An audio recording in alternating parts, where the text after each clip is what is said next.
ایک تو یہی فضیلت کہ جو شخص درود پڑھے تو اللہ تعالیٰ اس پر 10 گنا زیادہ رحمت نازل فرماتا ہے۔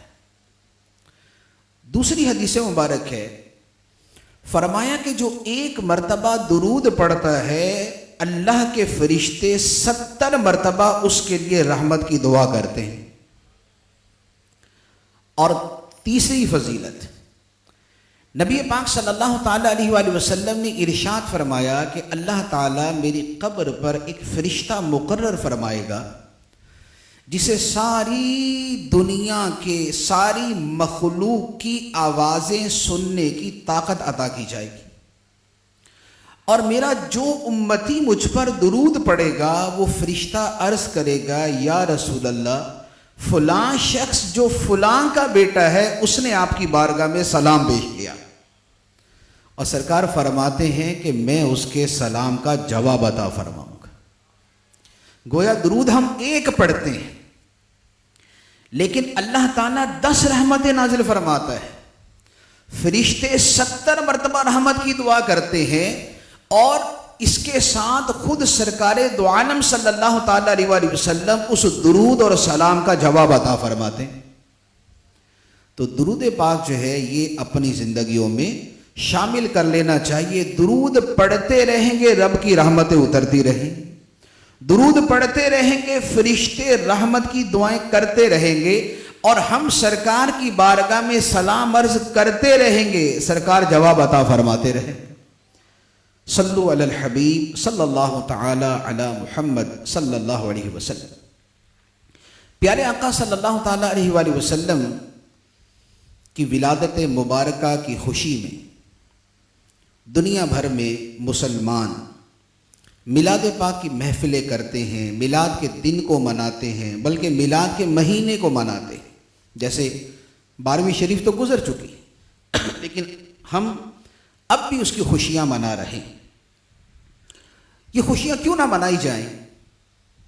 اللہ تعالیٰ قرآن مجید میں ارشاد فرماتا ہے سورۃ المائدہ میں، حضرت عیسیٰ علیہ السلام نے اللہ تعالیٰ کی بارگاہ میں دعا کی، اللہم ربنا انزل علینا مائدۃ من السماء، اے اللہ اے ہمارے رب ہم پر آسمان سے ایک دسترخوان نازل فرما، جس پہ کھانے ہوں، آسمان سے ایک دسترخوان نازل فرما۔ اب وہ دسترخوان کی نعمت جس دن ہمیں ملے گی، فرماتے ہیں تکون لنا عیدن، وہ دن ہمارے لیے عید کا دن بن جائے گا۔ ہم پہ آسمان سے کھانا نازل فرما، اور جس دن وہ کھانا اترے گا، جس دن وہ کھانا ہمیں ملے گا، وہ دن ہمارے لیے عید کا دن بن جائے گا، اور صرف ہمارے لیے نہیں، عید لأولینا و آخرینا، وہ عید ہوگا ہمارے اگلوں کے لیے بھی پچھلوں کے لیے بھی، جو بعد میں بھی آئیں گے ان کے لیے بھی یہ دن عید کا دن ہوگا کہ یاد کرو کہ ہمارے نبی پر فلاں دن آسمان سے کھانا نازل ہوا تھا۔ ایک دسترخوان جس پہ وسیع و عریض رزق موجود تھا، جس دن وہ رزق اترا، جس دن وہ کھانا ملا، وہ دن حضرت عیسیٰ علیہ السلام کی زبان مبارک سے اللہ تعالیٰ نے عید کا دن قرار دیا۔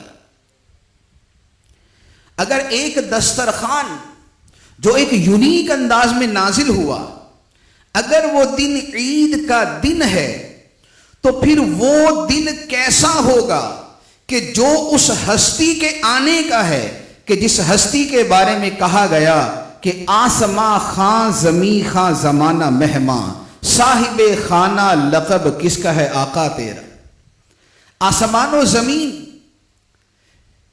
کے رہنے والے جن کے لیے جو دسترخوان ہے وہ آقا کریم صلی اللہ تعالیٰ علیہ وآلہ وسلم کا دسترخوان ہے، کہ اللہ تعالیٰ فرماتا ہے انا اعطیناک الکوثر، اے حبیب بے شک ہم نے آپ کو بڑی کثرت سے عطا فرما دیا، اتنی کثرت سے عطا فرما دیا کہ سرکار فرماتے ہیں انما انا قاسم واللہ یعطی، اللہ عطا فرمانے والا ہے، میں تقسیم کرنے والا. اللہ عطا فرمانے والا ہے، میں تقسیم کرنے والا ہوں. تو اعلیٰ حضرت فرماتے ہیں کہ میں تو مالک ہی کہوں گا کہ ہو مالک کے حبیب، یعنی محبوب و محب میں نہیں میرا تیرا. لا ورب العرش، جس کو جو ملا ان سے ملا، بٹتی ہے کونین میں نعمت رسول اللہ کی. تو سرکار دو عالم صلی اللہ تعالیٰ علیہ وآلہ وسلم کی جو تشریف آوری کا دن ہے، یہ آقا کریم علیہ الصلاۃ والسلام کی آمد کی اس نعمت پر اللہ کی بارگاہ میں شکر اور شکریہ کے اظہار کا دن ہے.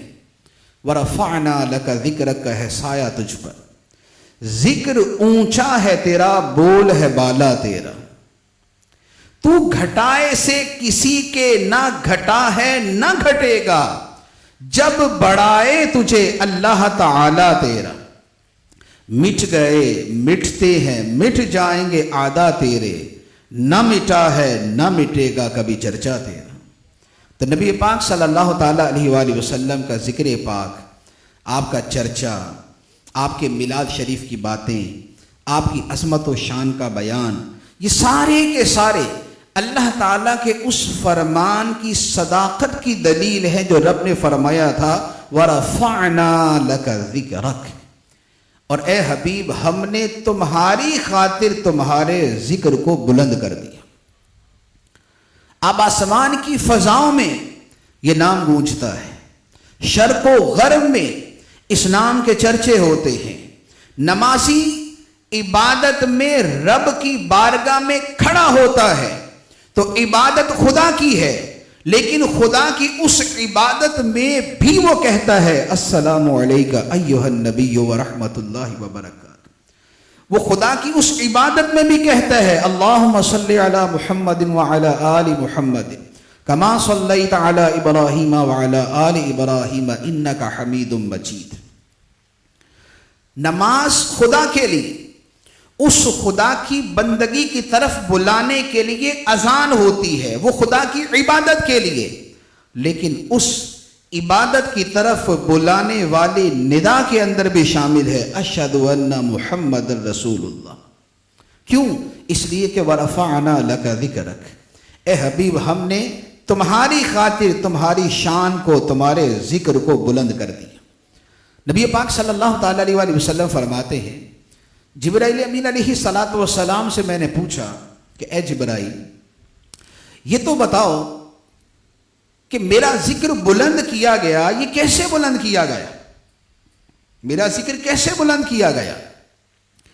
جبرائیل امین علیہ الصلاۃ والسلام نے عرض کی یا رسول اللہ، اللہ تعالیٰ فرماتا ہے اذا ذکرت ذکرت معی، اے حبیب تمہارا ذکر اس طرح بلند کیا گیا کہ جہاں میرا ذکر ہوگا وہاں تمہارا ذکر ہوگا، جہاں میرا ذکر ہوگا وہاں تمہارا ذکر ہوگا.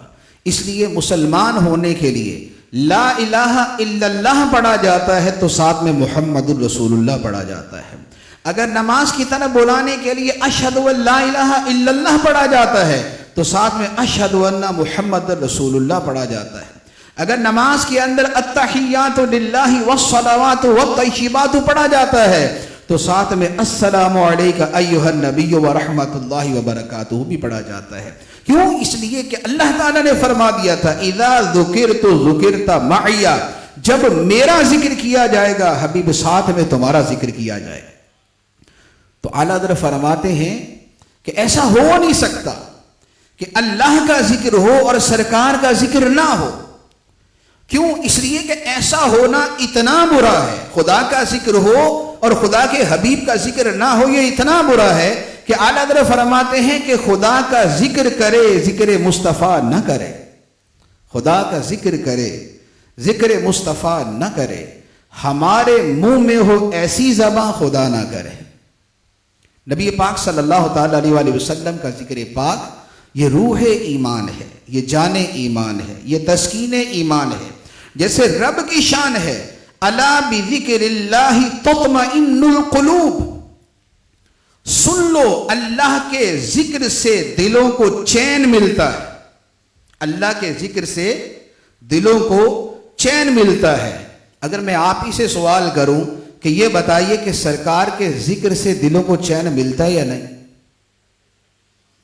دنیا میں کوئی مسلمان ایسا نہیں ہوگا، دنیا میں کوئی امتی ایسا نہیں ہوگا کہ جو یہ کہے کہ سرکار کے ذکر سے چین نہیں ملتا۔ تو آیت تو کہہ رہی ہے کہ اللہ کے ذکر سے دلوں کو چین ملتا ہے، اور آپ سارے کہہ رہے ہیں کہ سرکار کے ذکر سے بھی چین ملتا ہے۔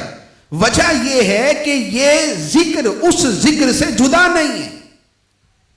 ذکر مصطفیٰ ذکر خدا ہے، کیوں نہ ہو؟ اس لیے کہ رب فرماتا ہے من یطع الرسول فقد اطاع اللہ، جس نے رسول کی بات مانی اس نے اللہ کی بات مانی، جس نے رسول کی بات مانی اس نے اللہ کی بات مانی۔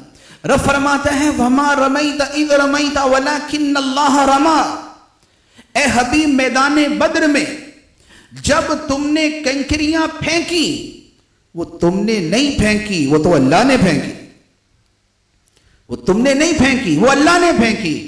تو بتائیے میدان بدر میں جو کنکریاں زمین سے اٹھائی تھی وہ کس نے اٹھائی؟ نبی پاک صلی اللہ علیہ وآلہ وسلم۔ اس کو کفار کی طرف پھینکا تو کس نے پھینکا؟ نبی پاک صلی اللہ علیہ وآلہ وسلم نے۔ تو کنکریاں کس نے ماری؟ نبی پاک علیہ الصلوۃ والسلام نے۔ یہ پورا واقعہ ہے، لیکن اب قرآن میں فرماتا ہے وَمَا رَمَيْتَ إِذْ رَمَيْتَ وَلَكِنَّ اللَّهَ رَمَا، اے حبیب جب تم نے کنکریاں پھینکی وہ تم نے نہیں پھینکی، وہ تو اللہ نے پھینکی، وہ تو اللہ نے پھینکی۔ تو اس کا مطلب یہ ہوا کہ حضور کا کنکریاں پھینکنا اللہ کا کنکریاں پھینکنا ہے، حضور کی بات ماننا اللہ کی بات ماننا ہے، حضور کو راضی کرنا خدا کو راضی کرنا ہے۔ تو حضور کو یاد کرنا خدا کو یاد کرنا کیوں نہیں ہوگا؟ حضور کا ذکر کرنا خدا کا ذکر کرنا کیوں نہیں ہوگا؟ اور حضور کے ذکر سے دلوں کو چین کیوں نہیں ملے گا کہ ان کا ذکر تو ذکر خدا، بخدا خدا کا یہی ہے در، نہیں اور کوئی مفر مقر، بخدا خدا کا یہی ہے در، نہیں اور کوئی مفر مقر، جو وہاں سے ہو یہیں آ کے ہو، جو یہاں نہیں وہ وہاں نہیں۔ تو نبی پاک صلی اللہ تعالیٰ علیہ وآلہ وسلم کا جو ذکر پاک کیا جاتا ہے، یہ ذکر وہ عظیم ذکر ہے کہ جس ذکر میں ذکر مصطفیٰ بھی ہے ذکر خدا بھی ہے، جس میں رضائے مصطفیٰ بھی ہے رضائے خدا بھی ہے، جس میں خوشنودی مصطفیٰ بھی ہے خوشنودی خدا بھی ہے۔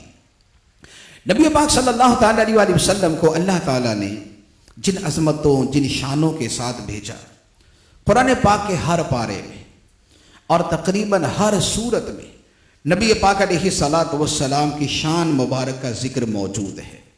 ایک جگہ کی ایک آیت مبارکہ عرض کرتا ہوں۔ اللہ تعالیٰ ارشاد فرماتا ہے یا ایھا النبی انا ارسلناک شاہدا ومبشرا ونذیرا وداعیا الی اللہ باذنہ وسراجا منیرا، اے غیب کی خبریں دینے والے، بے شک ہم نے تمہیں شاہد گواہ بنا کے بھیجا، ومبشرا اور خوشخبریاں دینے والا بنا کر بھیجا، ونذیرا اور لوگوں کو متنبہ کرنے والا اور ڈر کی خبریں دینے والا بنا کر بھیجا، وداعیا الی اللہ اور اللہ کی طرف اللہ کے حکم سے بلانے والا بنا کر بھیجا، وسراجا منیرا اور آپ کو روشن کر دینے والا سورج بنا کے بھیجا۔ یہ نبی پاک علیہ الصلوۃ والسلام کی شانوں کا بیان ہے۔ یہ آیت مبارکہ اگر آپ سنیں پڑھیں تو آپ کو یوں لگے گا کہ جیسے نثر میں نبی پاک صلی اللہ علیہ وآلہ وسلم کی ایک نعت بیان کی جا رہی ہے۔ نثر میں نبی پاک علیہ الصلوۃ والسلام کی ایک نعت بیان کی جا رہی ہے۔ ایک نظم میں ہم پڑھتے ہیں کہ سب سے اعلیٰ و اولا ہمارا نبی، سب سے بالا و والا ہمارا نبی، خلق سے اولیاء، اولیاء سے رسول اور رسولوں سے اعلیٰ ہمارا نبی، جس کے آگے سبھی مشعلیں بجھ گئیں، شمع وہ لے کر آیا ہمارا نبی۔ تو ایک طرف نظم کے اندر ہم نعت پڑھتے ہیں، لیکن یہ آیت مبارکہ اگر آپ پڑھیں یا سنیں تو آپ کو لگے گا کہ نثر میں اللہ تعالیٰ نے اپنے حبیب کی نعت بیان کی۔ یا ایھا النبی انا ارسلناک شاہدن ومبشرن ونذیرن وداعین الی اللہ بإذنہ وسراجا منیرا. پہلے لفظ سے لے کر آخری لفظ تک دیکھ لے، ہر لفظ نبی پاک علیہ الصلوۃ والسلام کی شان کو بیان کر رہے ہیں. جیسے آپ پڑھتے ہیں نا، هو اللہ الذی لا الہ الا هو عالم الغیب والشہادۃ هو الرحمن الرحیم هو اللہ الذی لا الہ الا هو الملک القدوس السلام المؤمن المہیمن العزیز الجبار المتکبر سبحان اللہ عما یشرکون هو اللہ الخالق البارئ المصور لہ الاسماء الحسنى. جیسے آپ یہ آیتیں مبارکہ سورہ حشر کی آیتیں پڑھتے ہیں تو ایک ایک لفظ کیا ہے؟ اللہ تعالیٰ کی شان. ایک ایک لفظ اللہ کی شان. اور یہاں آپ پڑھیں تو ایک ایک لفظ سرکار کی شان. یا ایھا النبی انا ارسلناک شاہدا ومبشرا ونذیرا وداعیا الی اللہ باذنہ وسراجا منیرا. جس انداز میں خدا نے اپنی شان بیان کی، اسی انداز میں اپنے حبیب کی شان بیان کی. اور پھر جو شان بیان فرمائی ہے اس کا ایک ایک لفظ کتنا خوبصورت ہے. فرمایا یا ایھا النبی، اے غیب کی خبریں دینے والے. نبی کی ایک جو اصطلاحی تعریف ہے، ٹرمینالوجی کے اعتبار سے، جو علم الکلام علم العقائد کی ٹرمینالوجی ہے، وہ ہے وہ انسان بعثہ اللہ الی الخلق لتبلیغ احکامہ. نبی وہ ہستی ہے جسے اللہ مخلوق کی طرف بھیجتا ہے اللہ کے احکام پہنچانے کے لیے. نبی کی ڈیفینیشن یہ ہے کہ نبی وہ ہستی ہے جسے اللہ تعالیٰ اپنے احکام پہنچانے کے لیے انسانوں کی طرف بھیجتا ہے. یہ نبی پاک صلی اللہ علیہ وسلم، یہ اللہ کے ہر نبی کے بارے میں یہ ڈیفینیشن ہے، خواہ وہ موسیٰ علیہ السلام ہے، عیسیٰ علیہ السلام ہے، یا سرکار دو عالم صلی اللہ علیہ وآلہ وسلم.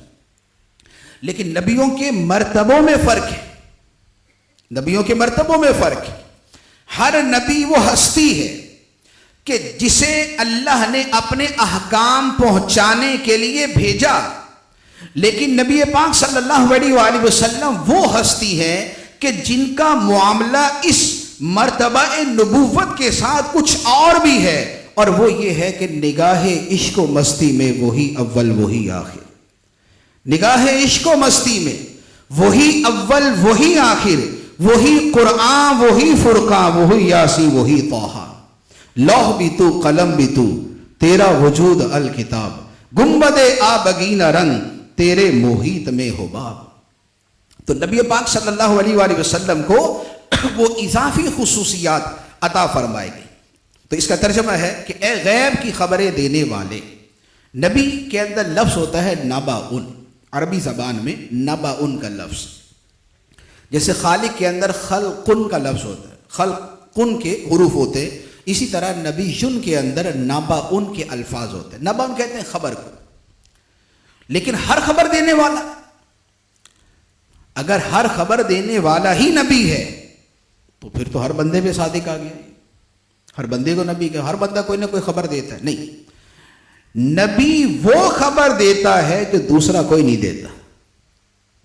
نبی وہ خبر دیتا ہے، اور وہ خبر کون سی ہے؟ وہ خبر وہ ہے جو رب فرماتا ہے عالم الغیب فلا یظہر علی غیبہ احدا الا من ارتضی من رسول، کہ غیب کا جاننے والا خدا اپنے غیب پر کسی کو مطلع نہیں کرتا مگر اپنے پسندیدہ رسولوں کو. اپنے پسندیدہ رسولوں کو منتخب کرتا ہے اور انہیں غیب پر اطلاع عطا فرماتا ہے. اور سرکار دو عالم صلی اللہ علیہ وآلہ وسلم کہ سر عرش پر ہے تیری گزر، دل فرش پر ہے تیری نظر، ملکوت و ملک میں کوئی شے نہیں وہ جو تجھ پہ عیاں نہیں. ملکوت و ملک میں کوئی شے، آسمان و زمین میں کوئی شے ایسی نہیں جو حضور پہ عیاں نہ ہو. جس کی بڑی واضح سی دلیل یہی ہے کہ آپ یہ دیکھیں، جو میں نے شروع میں حدیث مبارک بیان کی، حدیث صحیح ہے یہ کہ نبی پاک صلی اللہ تعالی علیہ وآلہ وسلم نے ارشاد فرمایا، ابو داؤد کی حدیث ہے، فرمایا کہ ما من مسلم یسلم علی الا رد اللہ علی روحی فارد علیہ السلام. فرمایا کہ میرا جو امتی مجھ پر سلام پڑھتا ہے، میرا جو امتی مجھ پر سلام پڑھتا ہے، اللہ تعالی میری توجہ اس کی طرف لوٹا دیتا ہے اور میں اسے سلام کا جواب عطا فرماتا ہوں، میں اسے سلام کا جواب عطا فرماتا ہوں۔ اب یہ بتائیے کہ اس وقت دنیا کے اندر 2.25 ارب مسلمان ہیں، 1.5 ارب سے 2.25 ارب مسلمان، اس میں کوئی امریکہ میں ہے، کوئی آسٹریلیا میں، کوئی پاکستان میں ہے، کوئی کسی اور ملک میں۔ ان میں سے جو شخص بھی نبی پاک صلی اللہ تعالی علیہ وآلہ وسلم پر سلام بھیجتا ہے، سرکار فرماتے ہیں کہ میں اسے جواب عطا کرتا ہوں، میں اسے جواب عطا کرتا ہوں۔ اس کا مطلب یہ ہوا کہ بیک وقت اگر 1.5 ارب لوگ آقا کریم علیہ الصلوۃ والسلام کی بارگاہ میں سلام پیش کریں، اچھا ایک تو سرکار سن لیں، دوسرا کیا، دوسری وجہ پہلے حدیث بیان کی تھی کہ فرشتہ یہ عرض کرتا ہے یا رسول اللہ فلاں بن فلاں نے آپ کی بارگاہ میں درود پیش کیا ہے، فلاں بن فلاں نے آپ کی بارگاہ میں درود پیش کیا ہے۔ مثال کے طور پہ یہاں پر یہ مکی بھائی بیٹھے ہوئے، ان کے والد صاحب مدنی بھائی بیٹھے ہوئے، اب درود کیسے پیش ہوگا کہ یا رسول اللہ مکی بن مدنی نے آپ کی بارگاہ میں سلام بھیجا ہے، ٹھیک۔ اب یہ 1.5 ارب مسلمان اگر درود بھیجیں، فرشتہ ہر بندے کا نام اس کے والد کے نام کے ساتھ لے کر سرکار کی بارگاہ میں پیش کرتا ہے، اور سرکار فرماتے ہیں کہ خود مجھ پر پیش کیا جاتا ہے اور میں اسے جواب دیتا ہوں۔ تو اس کا مطلب یہ ہوا کہ 1.5 ارب مسلمان بیک وقت سلام پیش کریں، فرشتہ بیک وقت سنے گا، آگے پہنچائے گا، سرکار سنیں گے، بیک وقت جواب عطا فرمائیں گے 1.5 ارب لوگوں۔ اور یہ 1.5 ارب تو یوں ہے نا کہ ہیں اتنے، اگر امتی 10 ارب ہو جائے، اگر امتی 10 ارب ہو جائے، ساری دنیا مسلمان ہو جائے، 8 ارب آبادی ہے، یہ 8 ارب بھی اگر سلام بھیجیں گے، نبی پاک صلی اللہ علیہ وآلہ وسلم ہر ایک کو سلام کا جواب عطا فرمائیں گے، تو بتائیے اس سے بڑھ کر اور کیا چیز ہوگی کہ سر عرش پر ہے تیری گزر، دل فرش پر ہے تیری نظر، ملکوت و ملک میں کوئی شے نہیں وہ جو تجھ پہ آیا نہیں۔ تو نبی پاک صلی اللہ تعالی علیہ وآلہ وسلم یا ایہا النبی، غیب کی خبریں دینے والے، اور پھر سرکار کی غیب کی خبروں کا عالم تو یہ ہے کہ اور کوئی غیب کیا تم سے نہاں ہو بھلا، اور کوئی غیب کیا تم سے نہاں ہو بھلا، جب نہ خدا ہی چھپا تم پہ کروڑوں درود۔ خدا سے بڑھ کر غیب کیا ہے؟ اللہ تعالیٰ کیا ہے؟ اللہ اکبر، اللہ سب سے بڑا ہے۔ ہر نماز میں یہ پڑھتے ہیں اللہ اکبر، اللہ سب سے بڑا ہے۔ کس بات میں؟ اپنی عظمت میں، اپنی شان میں، اپنے مقام میں اللہ تعالیٰ ہر اعتبار سے سب سے بڑا ہے، جو اس کی شان کے لائق ہے۔ اسی طرح غیب ہونے میں بھی اللہ تعالیٰ سب سے بڑا ہے۔ فرشتوں ہم ایک دوسرے کو سامنے سے دیکھ سکتے ہیں، دیوار کے پار نہیں دیکھ سکتے، جنات پار بھی دیکھ لیتے ہیں۔ ہم آسمان نہیں دیکھ سکتے، فرشتے آسمان بھی دیکھ لیتے ہیں۔ ہم فرشتوں کو نہیں دیکھ سکتے، فرشتے ہمیں دیکھ لیتے ہیں۔ فرشتے آسمانوں پہ ہیں، وہ سدرۃ المنتہا تک دیکھ لیتے ہیں۔ جنت کا فرشتہ ہے، جنت کے داروغہ ہے، وہ جنت کو دیکھ رہے ہیں۔ یہ سب چیزیں غیب۔ آسمان کے اوپر فرشتے ہیں غیب، جنت غیب، جہنم غیب، فرشتے دیکھ رہے ہیں۔ جبرائیل امین علیہ الصلوۃ والسلام سدرۃ المنتہا تک، وہ سدرۃ المنتہا کو دیکھ رہے ہیں۔ اس سے اوپر عرش اٹھانے والے فرشتے ہیں، وہ عرش کو دیکھ رہے ہیں۔ جو غیب ہے اسے دیکھ رہے ہیں۔ کیا کسی نے خدا کو دیکھا؟ ہر غیب سے بڑھ کر غیب، ہر غیب سے بڑھ کر غیب، ہر غیب سے بڑا غیب اللہ کی ذات ہے۔ یہ اللہ کی ذات ہے۔ حتیٰ کہ موسیٰ علیہ السلام نے بھی عرض کی ربی ارینی انظر الیک، اے میرے رب مجھے اپنا آپ دکھا، میں تجھے دیکھنا چاہتا ہوں، مجھے اپنا آپ دکھا، میں تجھے دیکھنا چاہتا ہوں۔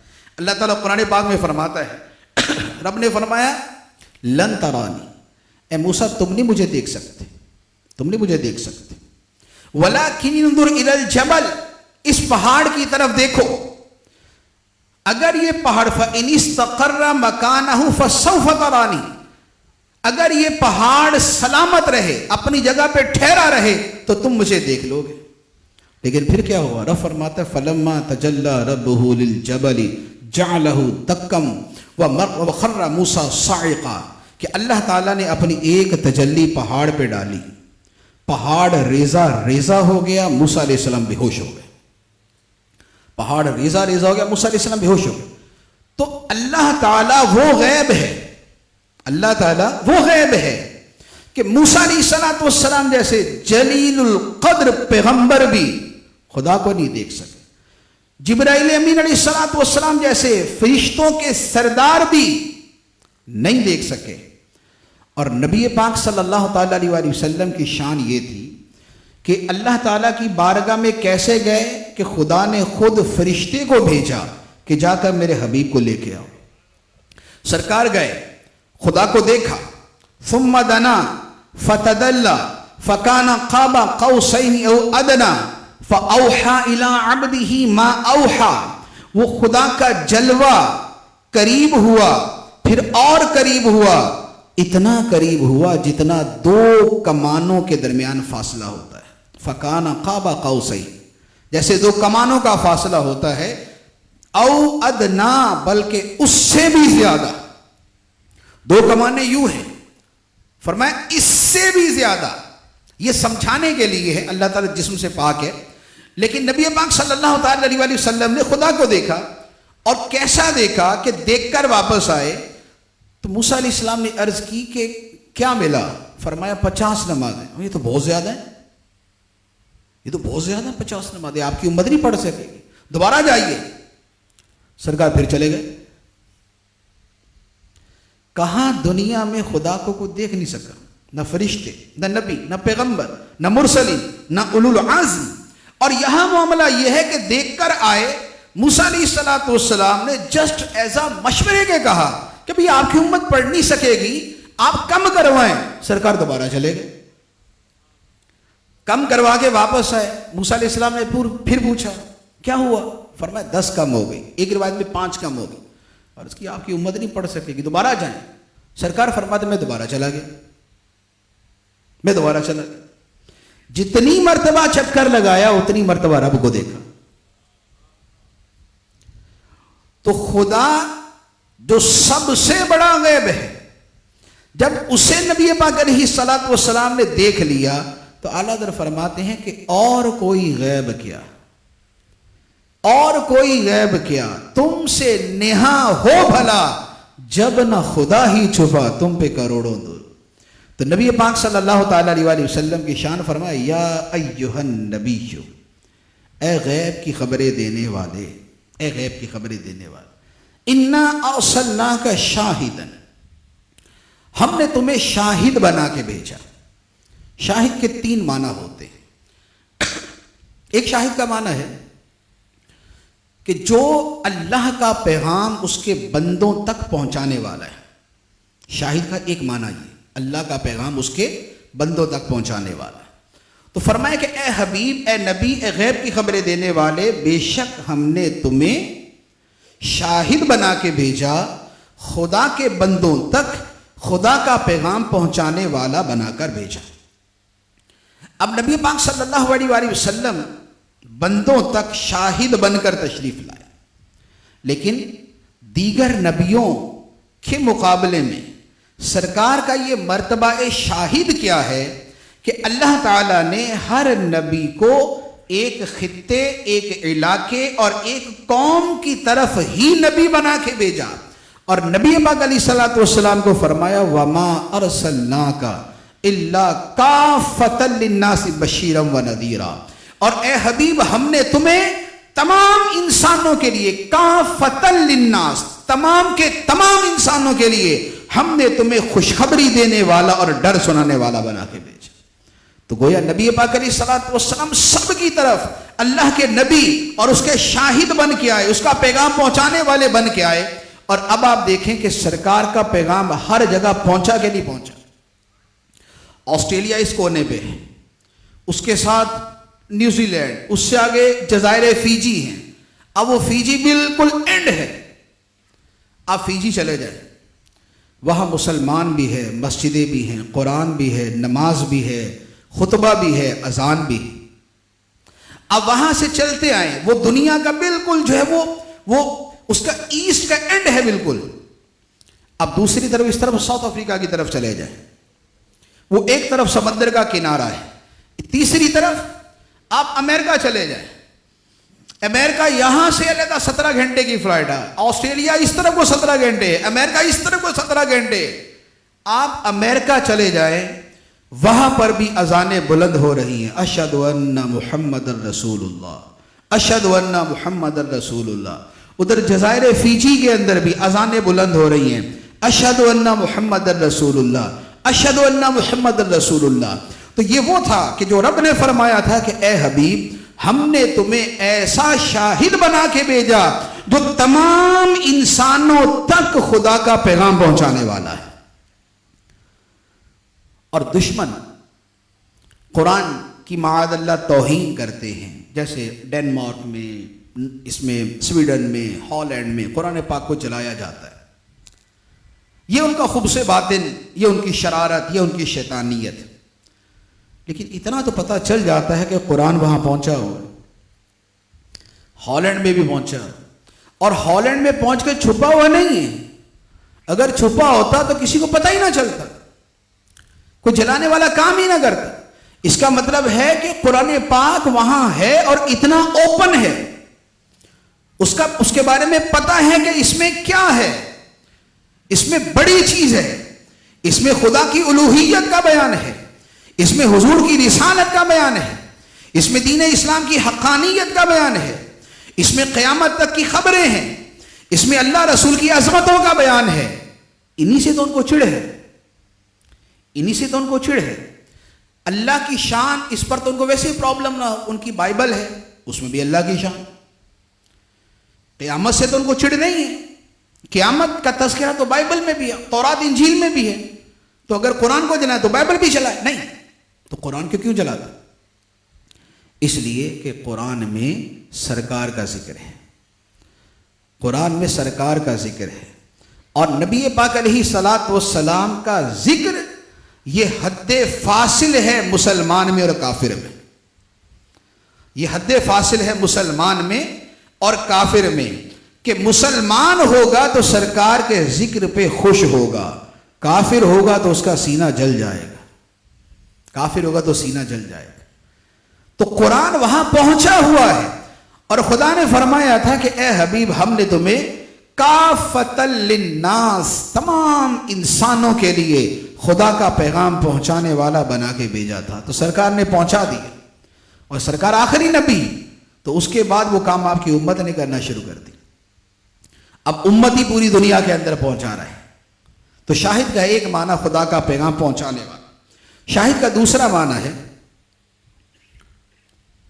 لیکن ایک معنی پر اکتفا کرتا ہوں، دوسرے اور تیسرا معنی پھر تھوڑا سا طویل ہو جائے گا، میں اگلے الفاظ کی طرف چلتا ہوں. فرمایا وَمُبَشِّرًا وَنَذِيرًا، اور یہ نبی خوشخبری دینے والے اور ڈر سنانے والے ہیں. خوشخبری دیتے ہیں جنت کی، ڈراتے ہیں جہنم سے. خوشخبری دیتے ہیں رب سے ملاقات کی، رب کی رضا کی، اور ڈراتے ہیں خدا کی ناراضگی سے. اب خوشخبریاں تو ہم بھی دے دیتے ہیں، ہم بھی کہہ دیتے ہیں نماز پڑھیں گے تو یہ ثواب ملے گا، نہیں پڑھو گے تو یہ عذاب ملے گا. یہ خوشخبری دینا، ڈر سنانا، یہ تو تقریباً سارے ہی کرتے ہیں. جو بھی دین کی بات کرتا ہے خوشخبری بھی دیتا ہے، ڈر بھی سناتا ہے. بات یہ ہے کہ ہم خوشخبری دیتے ہیں، ڈر سناتے ہیں، لیکن ہم نے ان میں سے کچھ دیکھا نہیں. ہم کہتے ہیں نماز پڑھو جنت میں جاؤ گے، لیکن جنت کو نہیں دیکھا. ہم کہتے ہیں گناہ نہیں کرو جہنم میں جاؤ گے، ہم نے جہنم کو نہیں دیکھا.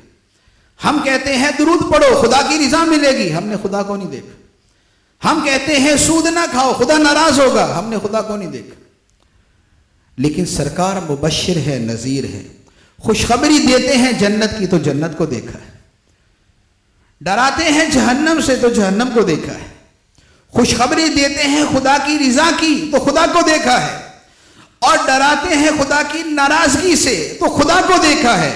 تو مبشر وہ بھی ہیں مبشر جو مبلغین ہیں، جو امت کے علماء ہیں وہ بھی ہیں، لیکن فرق اتنا ہے کہ نبی پاک صلی اللہ تعالی علیہ وآلہ وسلم فرماتے ہیں مدینہ منورہ میں احد شریف کے قریب کھڑے ہو کر، منبر پہ کھڑے ہو کے سرکار فرماتے ہیں وَإِنِّي لَأَنظُرُ إِلَىٰ حَوْضِ الْآنَا، فرماتے ہیں کہ اے لوگوں میں یہاں کھڑا میدان قیامت والے اپنے حوض کوثر کو دیکھ رہا ہوں۔ خوشخبری ہے حوض کوثر، خوشخبری ہے حوض کوثر کے جام پلانے کی، لیکن خوشخبری ایسی ہے کہ یہاں بیٹھے وہاں دیکھ رہے، یہاں بیٹھے وہاں دیکھ رہے۔ اور فرماتے ہیں نبی پاک علیہ الصلوۃ والسلام نماز پڑھ رہے تھے، نماز کے دوران آپ نے ہاتھ آگے کیا پھر پیچھے کر دیا، بخاری شریف کی حدیث ہے۔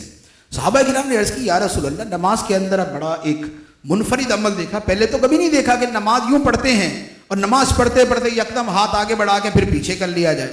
نبی پاک علیہ الصلوۃ والسلام نے فرمایا کہ نماز پڑھتے پڑھتے میں نے جنت کو دیکھا، اور جنت میں انگوروں کا ایک گچھا لٹک رہا تھا، میں نے ہاتھ بڑھایا کہ یہ گچھا توڑ لوں، فرمایا میں نے ہاتھ بڑھایا کہ یہ گچھا توڑ لوں، اگر میں توڑ لیتا تو تم قیامت تک وہ انگور کھاتے رہتے، کبھی ختم نہ ہوتے۔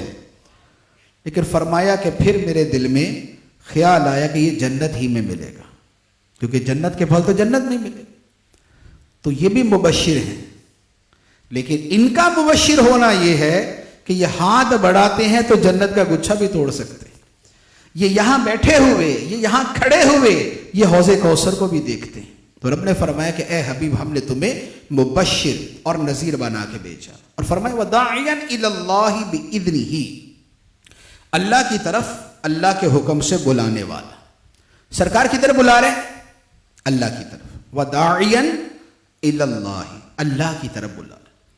اب اللہ تعالیٰ کی بارگاہ میں گئے، یا اللہ تیری بارگاہ میں حاضر ہے، غلطی ہو گئی، گناہ ہو گئے ہم سے، اللہ تعالیٰ فرماتا ہے وَلَوْ أَنَّهُمْ إِذْ ظَلَمُوا أَنفُسَهُمْ جَاءُوكَ، اے حبیب اگر لوگ اپنی جانوں پہ ظلم کر بیٹھے، گناہ کر بیٹھے، جاؤکا تو تیرے پاس آ جائیں۔ نبی پاک علیہ الصلوۃ والسلام داعین الی اللہ، وہ اللہ کی طرف بلانے والے، اور اللہ کی بارگاہ میں جاتے ہیں تو اللہ فرماتا ہے جاؤکا، گناہ کر بیٹھے تو حبیب تیری بارگاہ میں آ جائیں، واستغفر لهم الرسول، پھر یہ خود مغفرت مانگے اور رسول ان کی شفاعت کر دیں، لَوَجَدُ اللَّهَ تَوَّابًا رَحِيمًا، تو ضرور اللہ کو توبہ قبول کرنے والا اور رحم کرنے والا پائیں گے۔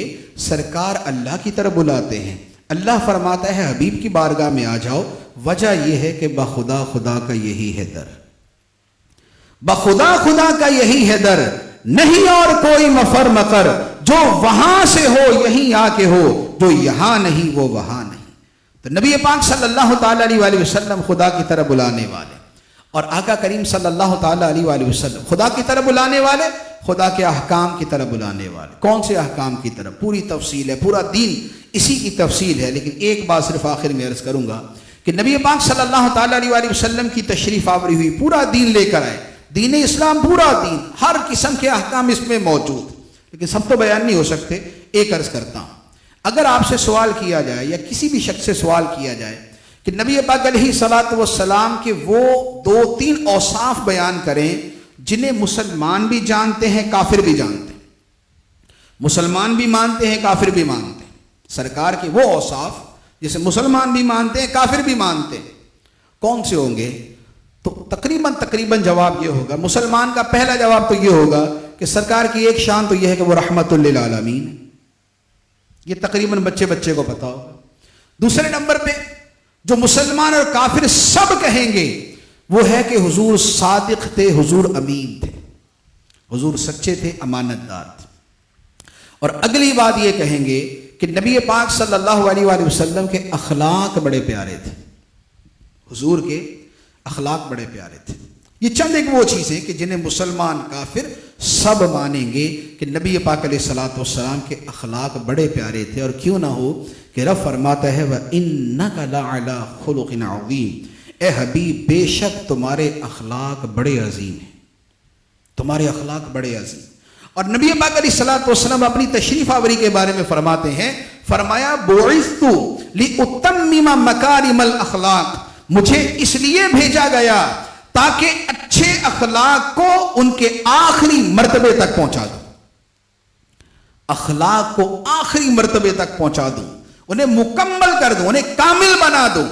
اخلاق میں جتنی چیزیں ہیں، وہ کسی سے مسکرا کے ملنا ہے، وہ کسی سے پیار سے بات کرنی ہے، وہ ماں باپ کی خدمت کرنی ہے، وہ اولاد پہ شفقت کرنی ہے، وہ بیوی کے حقوق ادا کرنے، وہ پڑوسیوں کے ساتھ اچھا برتاؤ کرنا ہے، وہ رزق حلال کمانا ہے، وہ کاروبار میں کسی کو دھوکہ نہیں دینا، جھوٹ نہیں بولنا، بددیانتی نہیں کرنی، خیانت نہیں کرنی، کسی کو گالی نہیں دینی، کسی کو برا نہیں کہنا، کسی کی غیبت نہیں کرنی۔ یہ سب چیزیں حسن اخلاق کے دائرے میں آتی ہیں۔ تو آقا کریم صلی اللہ تعالیٰ علیہ وآلہ وسلم فرماتے ہیں مجھے اس لیے بھیجا گیا کہ میں تمام اخلاق کو ان کے آخری مرتبے تک بلند کر دوں۔ تو آقا کریم صلی اللہ علیہ وآلہ وسلم کی تشریف آوری کا مقصد، قرآن فرماتا ہے داعیاً الی اللہ، اللہ کی طرف بلانے والا، اللہ کے احکام کی طرف بلانے والا۔ اور نبی پاک علیہ الصلوۃ والسلام اپنی بعثت کا مقصد بیان فرماتے ہیں کہ میں اچھے اخلاق کو اچھے اخلاق کی تعلیم دینے کے لیے بھیجا گیا۔ تو ہم پیارے آقا صلی اللہ تعالیٰ علیہ وآلہ وسلم کا میلاد منا رہے ہیں۔ ہمارے آقا صلی اللہ علیہ وآلہ وسلم کائنات کے سب سے با اخلاق شخصیت ہے، سب سے با اخلاق ہستی تھے۔ تو آقا کریم علیہ الصلوۃ والسلام کے ذکر پاک میں، آپ کی محبت میں، محب جو ہوتا ہے وہ اپنے محبوب کی پیروی کرتا ہے، جیسا اس کے محبوب کا انداز ہوتا ہے وہ انداز اپنانے کی کوشش کرتا ہے۔ تو ہر چیز میں اپنایا جائے، لیکن کم از کم ہمارے رویے، ہمارے انداز، ہماری گفتگو، ہمارا اپنے گھر والوں سے بات چیت کرنا، اپنے پڑوسیوں کے ساتھ ہمارا رویہ طریقہ، چھوٹوں کے ساتھ، بڑوں کے ساتھ، لوگوں کے ساتھ جو اخلاق کا انداز ہونا چاہیے، جو چہرے پہ مسکراہٹ ہونی چاہیے، جو نرمی کے ساتھ گفتگو کرنی چاہیے، جو اچھی بات کہنی چاہیے، برائی بیان کرنے سے بچنا چاہیے، یہ والے اخلاق اور یہ والی سنتیں ہماری زندگی میں شامل ہونی چاہیے۔ اللہ تبارک و تعالی ہمیں عمل کی توفیق عطا فرمائے، آمین بجاہ النبی الامین صلی اللہ علیہ وسلم۔